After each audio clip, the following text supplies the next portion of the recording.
Teman-teman sekalian yang dirahmati Allah Subhanahu wa taala. Malam ini kita bicara tentang salah satu di antara inti dari iman kepada Allah Subhanahu wa taala. Bisa dibilang hampir semua cabang iman itu intinya adalah sabar. Kita bicara amal soleh apapun dalam Islam, intinya juga sabar. Kita bicara tentang realitas hidup, intinya juga sabar. Dan bahkan kalau kita bicara tentang apa jalan untuk masuk ke surga, banyak. Bisa dengan ibadah, bisa dengan akhlak, bisa dengan ritual, bisa dengan moral, bisa dengan banyak cara untuk masuk ke surga. Tapi semua cara itu intinya sama, sabar. Makanya ketika para ulama membahas bab sabar, maka mereka mengatakan bab sabar ini seperti saudara kembarnya bab iman, bab ikhlas. Ikhlas, sabar. Ini dua saudara kembar. Sehingga kalau kita bicara tentang Islam, kita pasti bicara tentang dua hal ini. Pertama ikhlas, kemudian sabar. Ikhlas dan sabar ini nanti menjadi modal kita untuk istiqomah sampai akhir hayat kita. Maka pada malam ini kita akan ngomongin tentang masalah sabar. Walaupun ini bukan tema baru, bukan materi yang saya pikir baru pertama kita dengar, tapi saya yakin semua kita tetap harus belajar tentang sabar. Karena walaupun 1000 kali kita dengar tentang bab sabar, toh pada kenyataannya kita kadang kalau mau jujur kepada diri kita sendiri, kayaknya kita belum menjadi orang yang penyabar. Syarat menjadi orang yang penyabar bukan sering mendengar wawasan tentang sabar. Baru disebut orang yang penyabar bukan gara-gara dia tahu ayat dan hadis-hadis sabar. Orang yang penyabar itu adalah orang yang sering ngalamin ujian dan dia bisa lewatin ujian-ujian itu, baru disebut penyabar. Walaupun kadang dia nggak tahu ayatnya, walaupun dia nggak hafal hadisnya, walaupun dia nggak tahu wawasan dan ceramah dengan materi tentang sabar, tapi bisa jadi dia lebih penyabar daripada kita yang duduk dalam majelis ilmu tentang bab sabar. Makanya kita butuh terus untuk belajar sabar, di-refresh lagi dengan kajian-kajian kayak gini. Mudah-mudahan dengan sifat sabar kita akan mendapatkan banyak kebaikan dari Allah Subhanahu wa taala.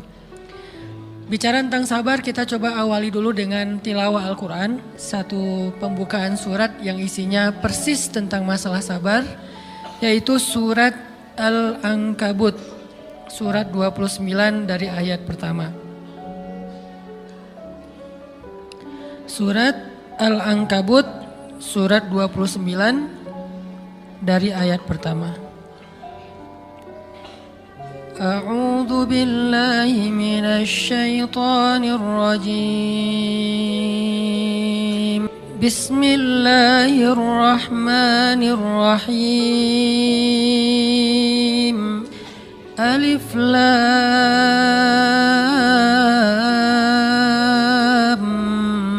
mim. Ahasiban nasu an يتركوا أن يقولوا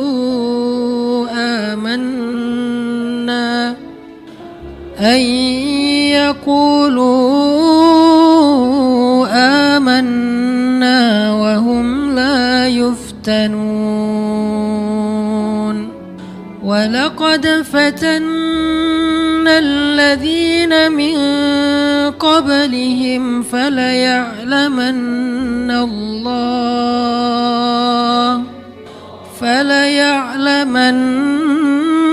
الله الذين صدقوا وليعلمن الكاذبين. Alif Lam Mim. Apakah manusia mengira akan dibiarkan saja mengatakan kami telah beriman, sedangkan mereka tidak diuji?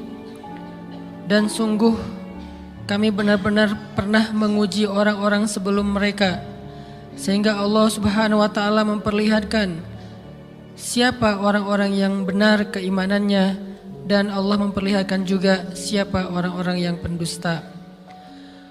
Teman-teman yang dirahmati Allah Subhanahu wa taala, di ayat kedua surat Al-Ankabut Allah menyampaikan sebuah sindiran. Allah nyindir dengan bahasa, emangnya manusia pikir Allah akan biarin aja mereka mengatakan kami telah beriman, sementara mereka tidak diuji. Ini Allah lagi menyindir orang-orang yang selama ini berputus asa setelah beriman, berputus asa setelah berhijrah, berputus asa dan mengeluh setelah bertaubat. Allah lagi nyindir mereka nih. Seolah-olah Allah bilang, kenapa setelah kalian beriman malah kalian masih berkeluh kesah? Kenapa kalian setelah bertaubat malah menjadi ragu kepada Allah? Kenapa kalian setelah berhijrah malah jadi labil? Bukankah harusnya setelah kalian menyatakan kami taubat, kami hijrah, kami beriman, harusnya iman kalian makin mantap? Dan bukti bahwa iman kalian mantap apa? Bahwa ketika kalian diuji, kalian sama sekali tidak goyah. Jadi Allah Subhanahu wa taala seolah-olah mengatakan bahwa ujian adalah tabiat iman. Bahwa ujian adalah tabiat iman. Bisa diuji dengan ujian yang kita tidak suka, bisa juga diuji sebaliknya dengan ujian yang kita suka. Bisa diuji dengan ujian yang sifatnya fisik, bisa diuji dengan ujian yang sifatnya harta, bisa juga diuji yang lebih berat lagi dengan ujian yang sifatnya perasaan. Yang jelas semuanya diuji. Bisa diuji dengan ujian musibah, bisa juga diuji dengan godaan-godaan dari syaitan yang melalui hawa nafsu kita. Bisa diuji dengan kemarahan, dipancing oleh orang lain untuk marah, dipancing di sosmed untuk ngebalas komen-komen mereka, dipancing untuk berdebat, dipancing untuk akhirnya kita saling menjudge, saling menjatuhkan, saling menjelekkan. Ini semuanya bentuknya ujian. Makanya Allah Subhanahu wa taala mengatakan di pembukaan surat Al-Ankabut, kalau ujian itu adalah tabiat iman. Ujian dan keimanan itu gak bisa dipisahkan. Apa hubungan antara iman dengan sabar? Sehingga Allah Subhanahu wa taala menilai keimanan seseorang itu dengan cara mengujinya. Apa hubungan antara iman dengan sabar? Ternyata ciri yang paling jelas orang yang imannya baik adalah sabarnya. Makin baik imannya, harusnya makin kuat kesabarannya. Jadi orang yang paling beriman itu tidak dilihat dari wawasan agamanya. Itu lebih kepada orang yang berwawasan luas, yang ilmunya banyak. Tapi belum tentu orang yang wawasannya luas adalah orang yang paling baik imannya, belum tentu. Bukankah iblis itu wawasannya luas? Dia mengerti banyak hal yang bahkan kita gak ngerti. Iblis ngerti tentang dunia di langit. Iblis mengerti tentang alam yang ada di surga, alam yang ada di akhirat. Iblis tahu, bahkan udah masuk surga.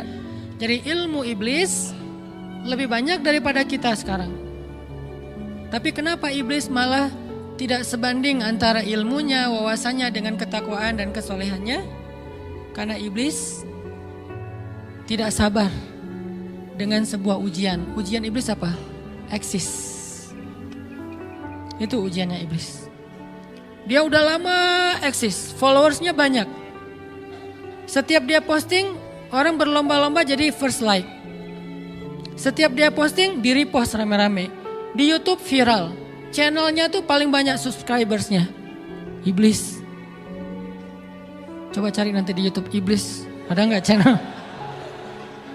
Itu udah viral banget loh, eksis banget. Tiba-tiba datang pendatang baru. Muncul pendatang baru. Pendatang baru ini tiba-tiba melejit. Followersnya langsung nambah, kejar-kejaran akhirnya disalib. Pas lagi kayak gitu dia nggak kuat dengan ujian nama besar, ujian eksistensi, ujian popularitas, ujian siapa yang lebih dihargai, ujian-ujian kayak gitu. Sama kayak kita kadang-kadang ngerasa udah banyak jasa dalam sebuah organisasi, udah banyak jasa dalam sebuah komunitas, udah banyak jasa dalam sebuah lingkungan, masjid, sekolah, organisasi, teman-teman. Kita yang paling sering berkorban. Tapi ternyata yang eksis, yang masuk media, yang masuk TV justru orang lain. Itu kan ujian ya. Nah ini nih yang kadang-kadang ujian namanya zulzilu, diguncang perasaannya. Bukan diuji dengan fisik, kadang-kadang ujian sakit, capek, lelah, buat kita bisa kita lalui tuh dalam sebuah organisasi nih. Kita lagi bikin kegiatan sosial, baksos di sekolah, dengan OSIS-nya, dengan ROHIS-nya, di kampus, dengan BEM-nya, dengan LDK-nya, kita bikin acara baksos. Kan effortnya lumayan ya. Kita begadang untuk meeting, kita survei lapangan, kita kerja malah tidur sehari cuma 1,5 jam, 2 jam. Fisik kita lelah, fisik kita capek, kadang sampai sakit. Sampai dirawat di rumah sakit gara-gara kena misalnya tipes gitu, gara-gara kita habis-habisan bekerja, itu buat kita gak masalah. Ujian fisik kita lalui. Dan besok mau ngadain lagi, kita yang paling semangat dan aktif. Gak masalah capek juga. Gak masalah juga kita lelah. Gak masalah kurang tidur. Gak masalah berjalan jauh. Gak masalah. 1. Ujian harta. Kita yang justru nombokin.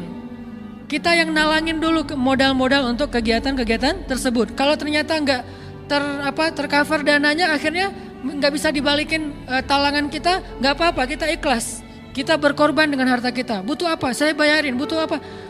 Kita lewatin ujian harta. Tapi begitu ujian perasaan, kita udah capek, lelah, kurang tidur, nombokin, nalangin habis-habisan. Ternyata teman kita yang jadi ketua panitia ada kadang cuman masalah itu doang. Atau dia yang jadi PR-nya. Yang namanya PR ketika diliput oleh media kan dia yang muncul mukanya kan. Akhirnya diundang oleh misalnya hitam putih lah atau apalah. Kok dia yang muncul di sana?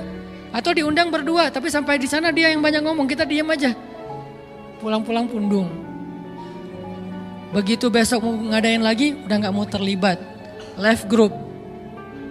Kenapa itu terjadi? Ujian zulzilu, perasaan. Itu yang dialamin oleh iblis. Iblis rela banget disuruh beribadah, sujud beribu-ribu tahun, kuat iblis. Kalau kita mungkin jidatnya hitam, kalau iblis mungkin udah kepala-kepalanya hitam, saking rajinnya sujud. Wah, ibadahnya udah ribuan tahun. Iblis disuruh berkorban dengan harta yang dia miliki, dia kasih aja semuanya. Tapi kalau disuruh dia ngalah dari Adam untuk memimpin alamin, menjadi khalifatullahi fil ard, menjadi pemimpin wakilnya Allah di muka bumi, buat iblis ini berat. Kenapa dia? Ana khairum min, saya lebih baik daripada dia. Saya lebih senior daripada dia. Saya lebih sehat daripada dia. Saya lebih keren daripada dia. Saya lebih. Ujian emosional, ujian ego, ujian perasaan. Itu yang lebih berat buat kita. Kadang sakit dan dirugiin orang lain, teman segala macam kita masih oke lah. Selama ini asal kita ngumpul selalu gua yang bayarin, oke deh, gak usah dibahas. Baru dibahas nanti pas sakit hati. Kalau belum sakit hati kan gak dibahas kan? Gak apa-apa deh, kita terus yang bayarin, kita traktirin ngopi apa segala macam. Gak pernah dibahas. Kebersit sih di benak kita, cuman gak mau dibahas. Kenapa? Udahlah biarin aja, easy going.